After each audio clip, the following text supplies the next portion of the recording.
Welcome back to the morning show here on Tobago Updates Television, and thank you so much for staying with us. We continue conversations this morning. We speak with Nikisha Blake Edwards, Assistant Secretary of TEAM, and TEAM is the organization that hosted the Tobago Day celebrations in New York City. Good morning and welcome. Good morning. Thank you for having me. Good morning, everyone. Of course, a pleasure having you in studio this morning.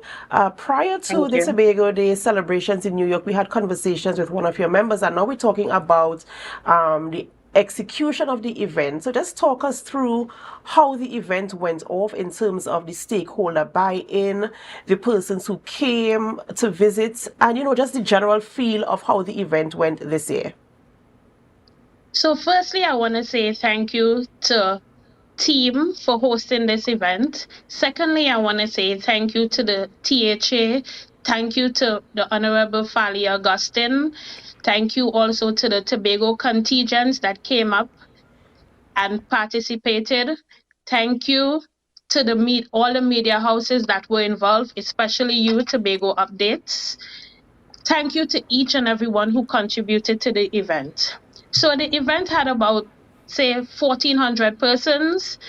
It actually turned out really well. We had the vendors from Tobago who came. Most of them were very satisfied at the end, we are actually looking for a bigger and brighter Tobago Day next year. This organization is growing. We're introducing our culture to New York and the diaspora. So it's going good. Thank you.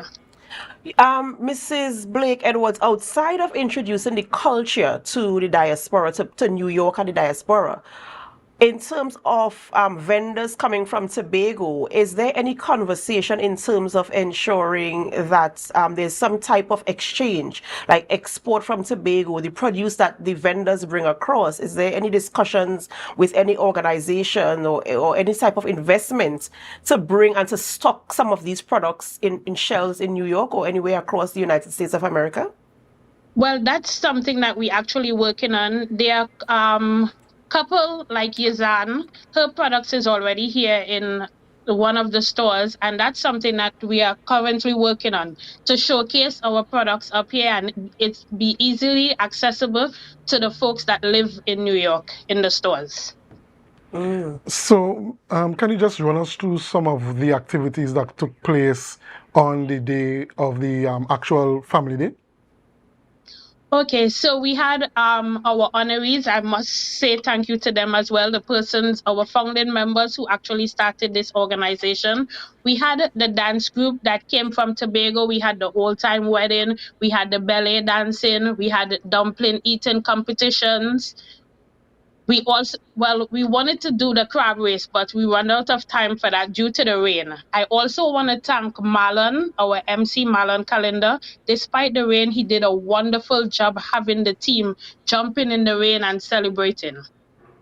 All right, and what's next for Tobago Day? Because you mentioned in your introduction that you're looking for a bigger, better Tobago Day next year. I'm supposing for years to come. What are some of the things you're thinking you can expand on or explore to make the Tobago Day experience a better one?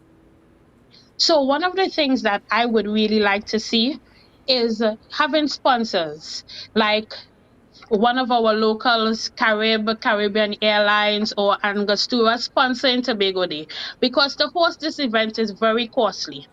Also, bringing more vendors to New York, to the New York space, also collaborating with different teams, having a Tobago football. Like this year, we had our All Fours the day before, we had an All Fours game. So, another thing that we want to do is have football. So, if we can have a football team coming up from Tobago to play against the New York team or a team from Miami, making it more interesting and more interacting for the Tobagonians.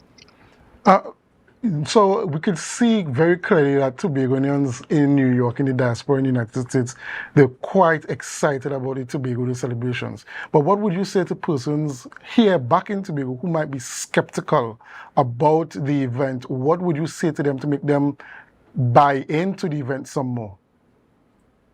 Well, the event is you coming together, collaborating with your Tobagonians, and the proceedings from these events goes back to Tobago, because team has contributed to Tobago, whether it's giving iPads, whether we give hampers $1,000 to 10 families during the Christmas time. We contribute to the oil spill, and it's not just for Tobago, it's for Tobagonians around the world that we collaborate and help. Also, team want to be able to give scholarships, and these are things that we're looking into. So this money, that whenever we do fundraisings, it's not just for what we collect, is giving back to our communities, giving back to Tobago and Tobagonians around the world.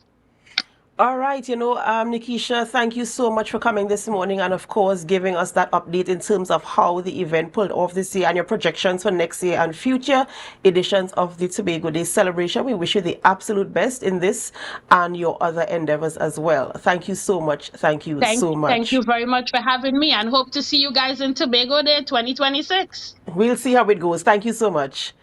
Ladies and Okay, gentlemen, we've been speaking with Miss Nikisha Blake Edwards, Assistant Secretary of Team Tobago Day celebrations, the edition 2025 there in New York City, talking about what transpired and what the projections are for future editions of the Tobago Day celebrations. Well, ladies and gentlemen, we've come to the end of the morning show. This is where we end the show, but it's not where we end our programming. We head on over to GMT, which is Good Morning Tobago. And as we go, we invite you to help us. Share the live, share the live, share the live.